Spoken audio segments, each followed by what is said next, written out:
نحمده ونصلي على رسوله الكريم اما بعد فاعوذ بالله من الشيطان الرجيم بسم الله الرحمن الرحيم وَلَقَدْ آتَيْنَا مُوسَى الْهُدَى وَأَوْرَثْنَا بَنِي إِسْرَائِيلَ الْكِتَابَ صدق اللہ العظیم۔ گزشتہ قسط میں تاریخ بنی اسرائیل کے حوالے سے میں نے بتایا تھا کہ حضرت اسحاق علیہ السلام کے بیٹے دو ہوئے تھے، ایک یعقوب اور دوسرا۔ تو حضرت یعقوب علیہ السلام کے 12 بیٹے پیدا ہوئے۔ ان 12 بیٹوں سے بنی اسرائیل 12 قبیلوں میں بٹ گئے۔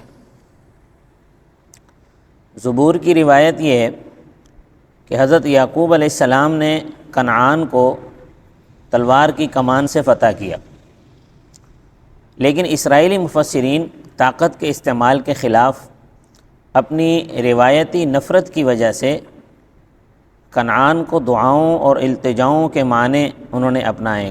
کنعان کی فتح کے لیے تلوار کی کمان سے فتح کو انہوں نے یہ باور کرایا ہے کہ یہ دعائیں اور التجائیں کے معنی میں۔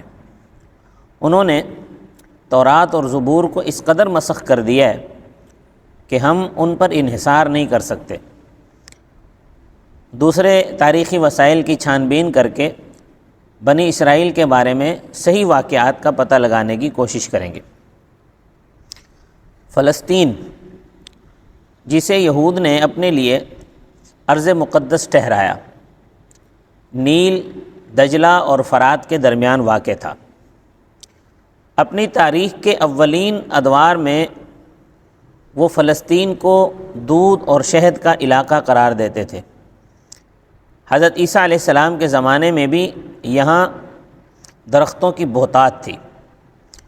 موسم خزاں میں بھی طرح طرح کے پھل یہاں ملتے تھے فلسطین میں۔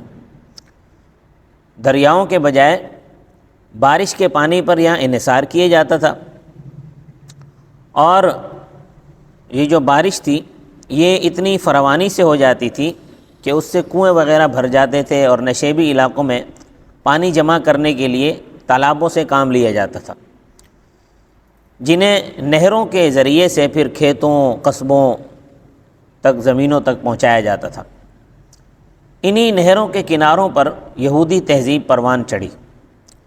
گندم، جو اور مکئی کی کاشت کی جاتی، انگوروں کے باغات اگائے جاتے، زیتون، انجیر اور کھجوروں کے جھنڈ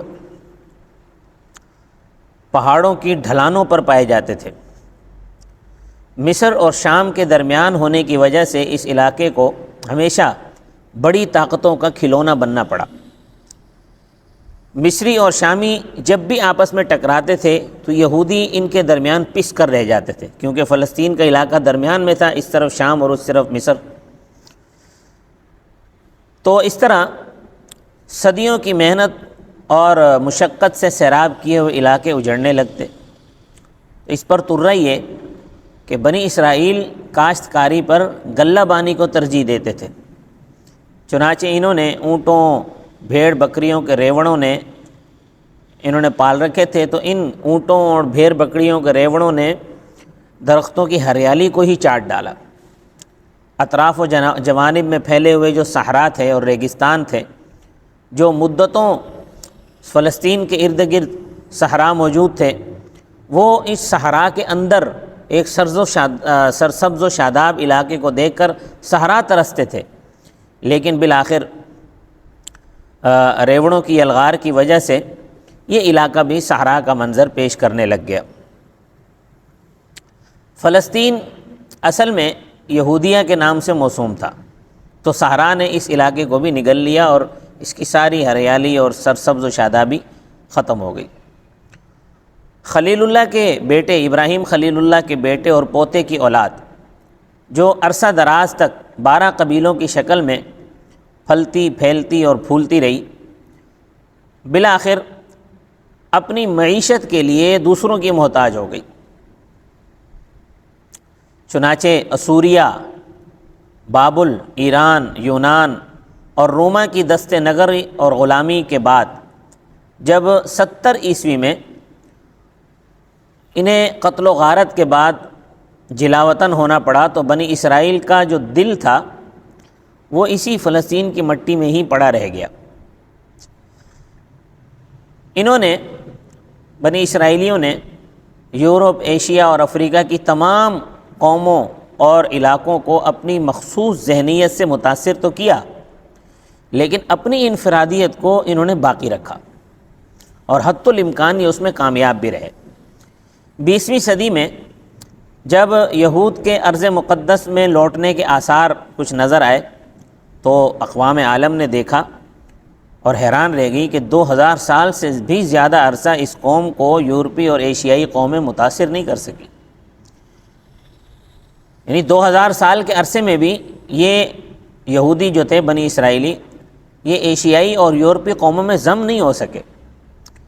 دنیا کے ہر خطے کے باشندے ہوتے ہوئے بھی وہ فلسطینی الاصل تھے۔ ہر ملک میں ان کے آبائی قبرستان، مال و دولت، لسانی نسبتیں اور علاقائی عصبیتیں بھی اپنے مرکز کی طرف لوٹنے سے ان کو نہ روک سکیں۔ جہاں جہاں یہ لوگ رہتے تھے وہاں اگرچہ انہوں نے اپنے قبرستان بنا لیے تھے، اپنی مارکیٹیں بنا لی تھیں، ایک اپنے علاقے انہوں نے بنا لیے تھے، لیکن جو ہی ان کے فلسطین واپس لوٹنے کے آثار نظر آئے تو یہ سب چھوڑ چھاڑ کر فلسطین کی طرف لوٹنے لگے۔ یہودی مورخین کی روح سے حضرت ابراہیم 2200 برس قبل مسیح فلسطین میں اس مقام پر آباد ہوئے جو اب بیت المقدس کے نام سے یاد کیا جاتا ہے۔ حضرت سارہ اور حضرت اسحاق آپ کے ساتھ یہیں مقیم رہے اور ان کے مزارات بھی فلسطین میں ہی ہیں۔ حضرت یعقوب کے 11 بیٹے فدان اور آرام میں پیدا ہوئے، صرف بنیامین کنعان میں پیدا ہوئے۔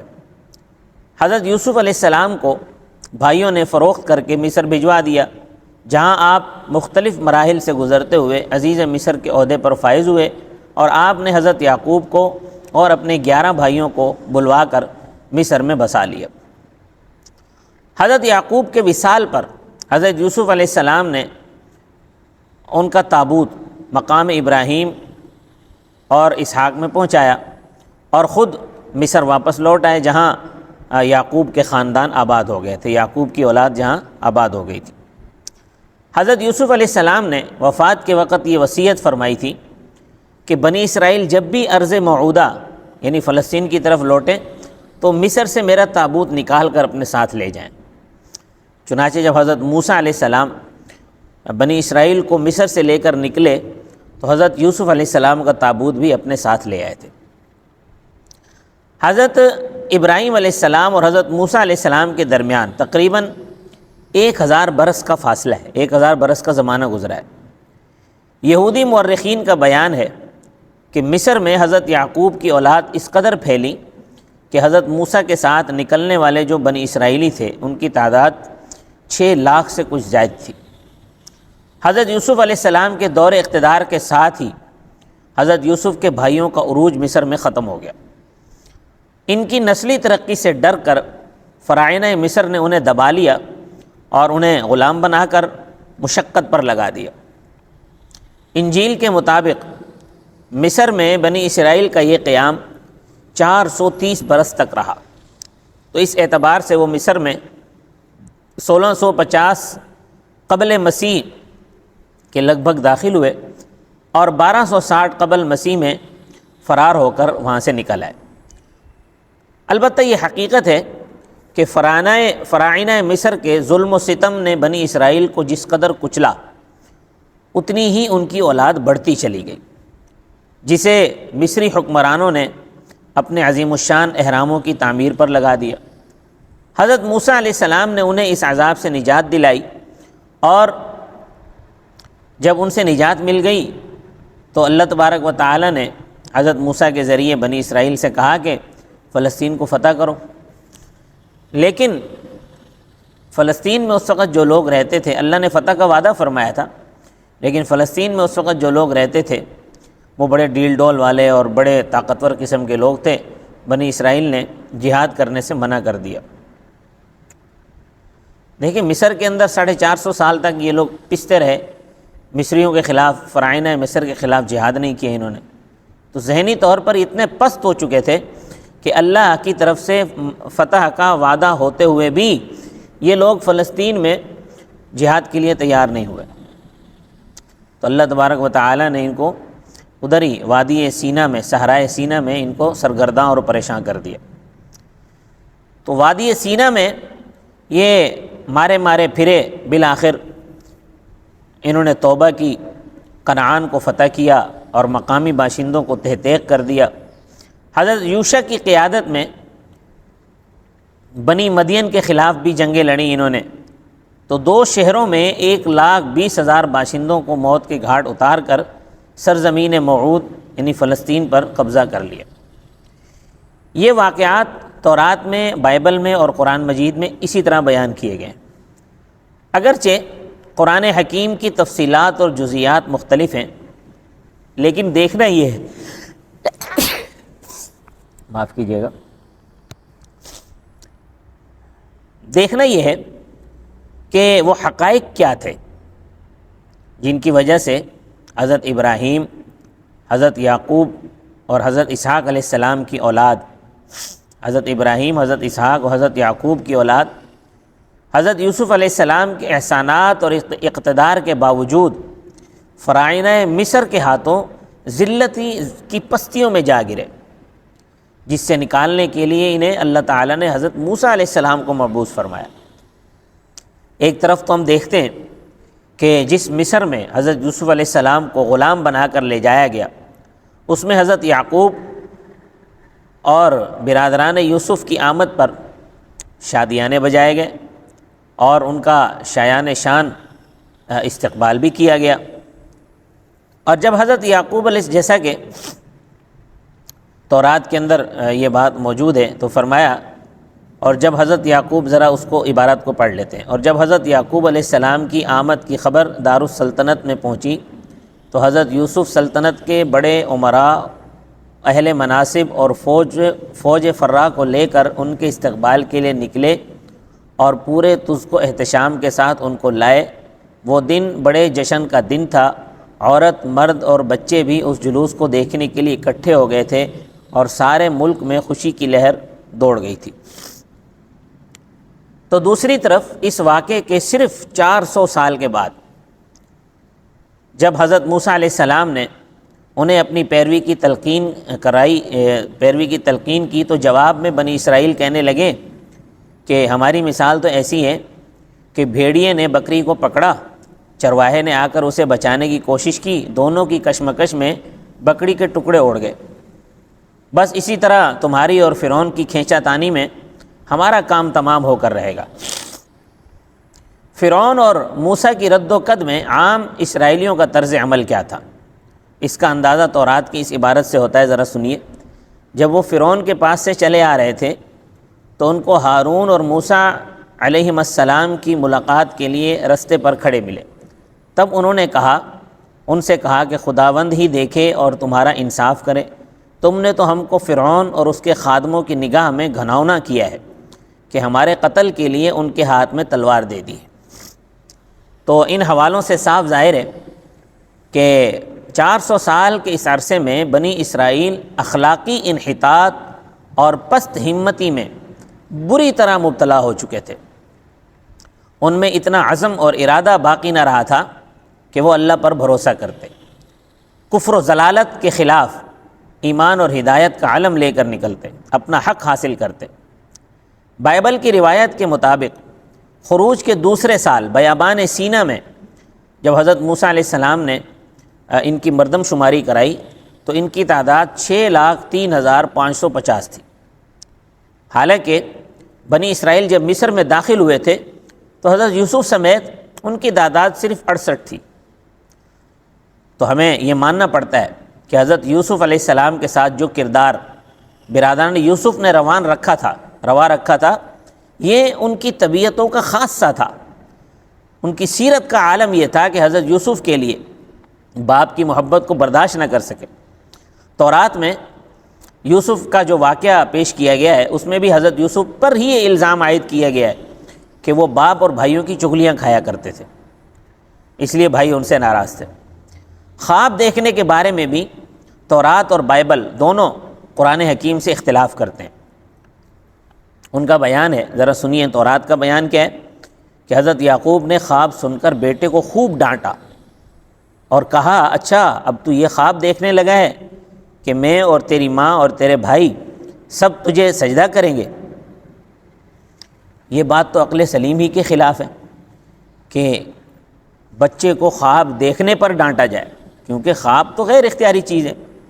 ویسے بھی ہر محبت کرنے والا باپ چاہتا ہے کہ اس کا بیٹا اعلیٰ سے اعلیٰ مقام تک پہنچے، اور حضرت یعقوب علیہ السلام تو نبی برحق تھے، اپنے دادا حضرت ابراہیم علیہ السلام کے خوابوں سے بھی پوری طرح واقف تھے۔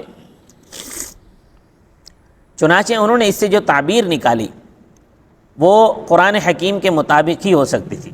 چنانچہ ہم دیکھتے ہیں کہ برادران یوسف کے دل میں جو تعصب اور نفرت حضرت یوسف علیہ السلام سے تھی، وہی تورات اور بائبل کی تحریفات کے پیچھے کار فرمائے۔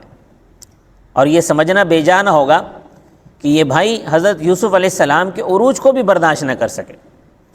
یوسف علیہ السلام نے ان کے لیے جو احسانات روا رکھے، انہوں نے اس حاسدانہ ذہنیت کو مزید برانگیختہ کیا اور اس کا الٹا اثر دکھا دیا ہوگا، جلتی پر تیل کا کام کیا ہوگا۔ انہوں نے اپنے باپ کے محبوب ترین فرزند کے ساتھ محض سوتیلے بھائی ہونے کی بنا پر یہ سلوک کیا کہ اسے مار مار کر ادموا کر دیا، پھر ایک اندھے کنویں میں ڈال دیا۔ اب وہ بہت بل بلائے، خوب چیخ چیخ کر بھائیوں سے فریاد کی۔ قرآن حکیم کا ارشاد ہے، فرمایا کہ ہم نے یوسف کو وحی کی کہ ایک وقت آئے گا جب تو ان لوگوں کو ان کی حرکت جتائے گا، یہ اپنے فعل کے نتائج سے بے خبر ہیں۔ تو تورات اور قرآن حکیم کے بیانات کا فرق واضح ہے۔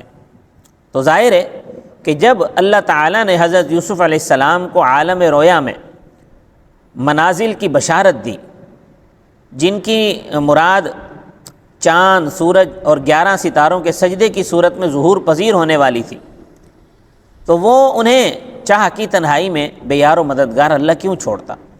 اس کنویں میں اللہ اسے کیوں چھوڑتا؟ چنانچہ یہ صورتحال خود اس تسلی کی مقتضی تھی جو برادران یوسف کے عمل سے گھبرائے ہوئے نبی کو وحی کی صورت میں نصیب ہوئی۔ اب شاید کسی کے دل میں یہ گمان ہو کہ جب اس رویائے صادقہ پر یوسف کا اختیار نہیں تھا تو انہیں کنویں میں کس جرم کی پاداش میں ڈالا گیا؟ اب حقیقی صورتحال تو اللہ جانتا ہے، لیکن اس کا جواز تورات کے بجائے قرآن حکیم سے ملتا ہے۔ حضرت یوسف اپنا خواب بیان کرتے ہیں، لیکن حضرت یعقوب علیہ السلام تعبیر خواب سے پہلے حضرت یوسف کو تنبیہ کرتے ہیں کہ دیکھو یہ خواب اپنے بھائیوں کو مت بتانا، اپنے بھائیوں کو یہ خواب نہ سنانا، نہیں تو وہ تیرے در پہ آزار ہو جائیں گے۔ تو یہ کہہ کر تعبیر بھی بتا دی کہ تیرا رب تجھے منتخب کرے گا، تجھے باتوں کی تہہ تک پہنچائے گا، اور تیرے اوپر آل یعقوب پر اپنی نعمت اس طرح پوری کرے گا جس طرح اس سے پہلے وہ تیرے بزرگوں ابراہیم اور اسحاق پر کر چکا ہے۔ یقیناً تیرا رب علیم و حکیم ہے۔ اس کے برعکس تورات کا کہنا یہ ہے، تورات کہتی ہے کہ باپ بیٹے کی اس گفتگو کو سوتیلی ماں نے سن لیا۔ ماہرین علم النفسیات جانتے ہیں کہ بچے کو جس بات سے منع کیا جائے نا تو وہ ضرور کرتا ہے۔ چنانچہ قرین قیاس یہ ہے کہ اتنی بڑی اور زبردست تنبیہ کے باوجود آپ اس تنبیہ پر آپ اپنے بھائیوں سے کھینچے رہنے لگے ہوں گے۔ جب انہوں نے ذرا ڈرا دھمکا کر حقیقت معلوم کرنا چاہیے ہوگی تو حضرت یوسف علیہ السلام، جنہیں قرآن حکیم میں صدیق کے لقب سے یاد کیا گیا ہے، باپ کی ہدایت کے باوصف سچ سچ کہنے پر مجبور ہو گئے ہوں گے۔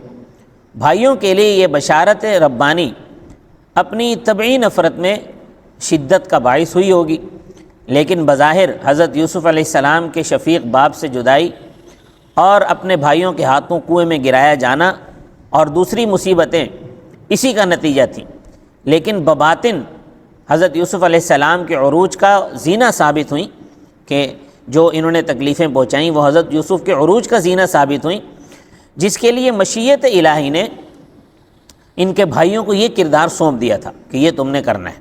چنانچہ انہوں نے کیا۔ برادران یوسف نے آپ کو کنویں میں ڈال کر ان کی قمیص پر جھوٹ موٹ کا خون لگا کر حضرت یعقوب کے سامنے پیش کر دیا۔ حضرت یعقوب کو کہا کہ یوسف کو جو ہے وہ بھیڑیا کھا گیا ہے، حالانکہ خود حضرت یعقوب علیہ السلام نے ان سے فرمایا تھا کہ دیکھو ایسا نہ ہو کہ تم اپنے کام میں مست رہو اور یوسف کو بھیڑیا کھا جائے۔ اب دیکھیں کہ سوال یہ پیدا ہوتا ہے کہ بھائیوں نے اپنے جرم کو چھپانے کے لیے کوئی اور دلیل ان کو کیوں نہ سوجی، یعنی جو احتمال حضرت یعقوب علیہ السلام کو تھا اسی کو انہوں نے اپنی دلیل بنا کر پیش کیا، یعنی باپ کو جو شبہ تھا اسی کو اپنے جھوٹ کا جواز بنایا۔ تو یہ اس لیے بنایا کہ ان کی بصیرت نبوی کو اس پیشگوئی کے لیے ذمہ دار ٹھہرائیں کہ بھئی آپ نے پیشگوئی کی تھی، اور اپنے جرم پر پردہ ڈال کر خود کو معصوم ثابت کریں، اور خود کو معصوم ثابت کرنے کے بعد انہیں رضائے الہی پر کاربند کر دیں گے۔ اس عیارانہ سازش اور ان کی بدباطنی کی اس خبر کے بعد جو حضرت یعقوب نے تنبیہ کی صورت میں حضرت یوسف کو دی، ہم اس نتیجے پر پہنچتے ہیں کہ یہ بھائی نہایت زیرک اور ہوشیار تھے، اپنی بد کرداری کو خود بھی جانتے تھے، اسی لیے انہوں نے یہ فیصلہ کیا کہ قتل یوسف کے بعد ہم نیکوکار بن جائیں گے، یعنی توبہ کر لیں گے۔ قرآن کے اندر یہ حضرت یعقوب علیہ السلام کی معاملہ فہمی بھی ظاہر ہے کہ آپ نے اپنے ان مفسد فرزندوں کے رد عمل کے بارے میں جو پیشگوئی فرمائی وہ حقیقت بن گئی کہ آپ نے حضرت یوسف کو کہا تھا کہ یہ خواب جو ہے وہ اپنے بھائیوں کے سامنے بیان نہ کرنا، یہ پیشگوئی تھی، ورنہ وہ تمہارے در پہ آزار ہو جائیں گے۔ چنانچہ ایسا ہی ہوا۔ آپ نے ان کے فریب کا پول تو کھول دیا تھا حضرت یعقوب علیہ السلام نے، اور جملہ بھی بتا دیا جو برادران یوسف اپنی سیاہ کاریوں کے بعد کہنے والے تھے۔ یہ تمام باتیں حضرت یعقوب علیہ السلام کی بصیرت کا واضح ثبوت ہے۔ حضرت یوسف علیہ السلام کی موت کی خبر پر آپ فرماتے ہیں کہ تمہارے نفس نے تمہارے لیے ایک بڑا کام آسان کر دیا، اچھا صبر کروں گا اور بخوبی کروں گا، جو بات تم بنا رہے ہو اس پر اللہ ہی سے مدد مانگی جا سکتی ہے۔ اس پر علامہ ابن خلدون کی روایت ہے کہ حضرت یعقوب علیہ السلام نے اپنے بیٹوں سے یوسف علیہ السلام کی قمیض دیکھنے کے بعد فرمایا، پہلے تو ان سے قمیض مانگی کہ ذرا مجھے دکھاؤ۔ انہوں نے جب قمیض دیکھی تو ابن خلدون کی عبارت پڑھتے ہیں، فرمایا کہ یوسف کے بھائیوں نے جس وقت قمیض دکھائی تو یعقوب علیہ السلام غور سے دیکھ کر بولے کہ خدا کی قسم ہے میں نے اس بھیڑیے سے زیادہ کسی کو حلیم نہیں دیکھا کہ اس نے میرے لڑکے کو تو کھا لیا، اس کی قمیض کو نہیں پھاڑا۔ دیکھیں قرآن حکیم نے اس واقعے کو احسن القصص کا نام دیا ہے۔ اس کے ذریعے ایک اکیلے فرد کے حسن عمل اور کردار کو، معاشرے کی پستی اور آویزش کو، ایک کردار اور اس کے معاشرے کی پستی اور آویزش کو جس طرح نمایاں فرمایا ہے وہ ہمیشہ کے لیے عبرت اور ہدایت کا سرچشمہ رہے گا۔ اس کے برعکس تورات اور بائبل نے نہ صرف اس واقعے کو بلکہ حضرت یعقوب اور حضرت یوسف علیہ السلام کو بھی نہایت عامیانہ سطح پر لا کر کھڑا کر دیا۔ خبر مرگ یوسف کے بارے میں تورات کا بیان کیا ہے یہ ذرا سنیں۔ تورات میں لکھا ہے، یعقوب بیٹے کا قمیض پہچانتے ہی اوندھے منہ زمین پر گر پڑا اور دیر تک بے حس و حرکت پڑا رہا، پھر اٹھ کر بڑے زور سے چیخا کہ ہاں یہ میرے بیٹے کا ہی قمیض ہے، اور وہ سالہ سال تک یوسف کا ماتم کرتا رہا۔ یہ تورات کا بیان ہے۔ اس سے صاف پتہ چلتا ہے کہ تورات میں کتنی سخت تعریف کی گئی ہے۔ قرآن حکیم کی علوی صداقت اور تورات و بائبل میں تحریفات انسانی کا ثبوت اس موازنے سے صاف ظاہر ہو جاتا ہے کہ کلام الہی اور انسانی فکر کا جو فاصلہ جاننے کے لیے ایک اور مثال بھی میں آپ کو سناتا ہوں۔ برادران یوسف آپ کو کنویں میں ڈال کے چلے گئے، بعد میں ایک قافلہ آیا جس نے آپ کو باہر نکالا اور مصر لے جا کر بیچا۔ تورات کے اس بیان سے پتہ چلتا ہے کہ برادران یوسف نے بعد میں اسماعیلیوں کا قافلہ دیکھا اور چاہا کہ یوسف کو کنویں سے نکال کر ان کو بیچ دیں، لیکن کنویں پر پہنچ کر معلوم ہوا کہ یوسف تو کنویں پہ نہیں ہے، کہ ان سے پہلے ایک مدین کا قافلہ آیا تھا، وہ ان کو نکال کر لے گیا تھا۔ تو انہیں مدین کے سوداگر پہلے ہی نکال کر لے جا چکے تھے، تو سوداگروں نے 20 درہم میں حضرت یوسف کو اسماعیلیوں کے ہاتھوں بیچ دیا۔ اس بیان کے بعد تورات کے مصنفین آپ کو مصر میں فروخت کرنے کے لیے مدین کے سوداگروں کا حوالہ دیتے ہیں، حالانکہ خود لکھ رہے ہیں کہ اسماعیلیوں کے ہاتھوں بیچ دیا تھا مدین والوں نے۔ تو جب مدین والوں نے اسماعیلیوں کے ہاتھوں بیچ دیا تھا تو پھر مدین والوں نے مصر میں کیسے فروخت کیا جا کے؟ تو اس سے صاف پتہ چلتا ہے۔ اسی طرح تلمود کا بیان ہے کہ مدین کے سوداگروں نے یوسف کو کنویں سے نکال کر غلام بنا لیا، پھر برادران یوسف نے آپ کو ان کے قبضے میں دیکھ کر جھگڑا کیا اور آپ کو اپنا بھاگا ہوا غلام بتایا۔ آخر کار انہوں نے 20 درہم دے کر سوداگروں کو راضی کر لیا اور 20 ہی درہم میں اسماعیلیوں کے ہاتھ بیچ ڈالا۔ اسماعیلیوں نے آپ کو بازار مصر میں فروخت کیا۔ اب یہیں سے یہ روایت مسلمانوں میں عام ہوئی ہے کہ برادران یوسف نے آپ کو فروخت کیا تھا۔ بھاگ ان بردہ فروشوں سے کہا کہ بھائی بیچ ہی ڈالیں گے جو یوسف سا برادر ہوئے۔ لیکن قرآن حکیم اس روایت کی تائید نہیں کرتا۔ یہ سلسلہ جاری ہے، آپ ہمارے ساتھ جڑے رہیے۔ وما علینا الا البلاغ۔